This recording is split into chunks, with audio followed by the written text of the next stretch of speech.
كرم تفاجئني صراحة بمفاجأتك الحلوة يعني.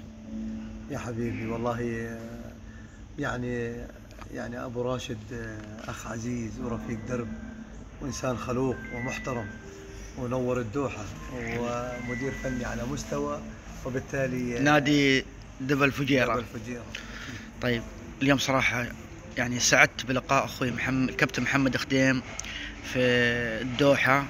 وطبعا الكابتن الآن ما شاء الله في دورة برو، وهذا الشيء الآن إضافة لي صراحة يعني. والله يا كابتن محمد. والله يا كابتن نحن لنا الشرف ايضا التعرف عليك، فرصه سعيده كبيره حبيبي وانت اسعد. سعداء ان تلاقينا وياك، وان شاء الله تستمر العلاقه ان شاء الله باكثر من كذا ان شاء الله. بإذن الله لازم أنا شوف بس تاخذ الشهادة تزورنا ان شاء الله بإذن الله، تاخذ الشهادة عندي لك لاعب محترف، بس تم ان شاء الله. يخليك تاخذ الكاس إن شاء الله الدوري عندك.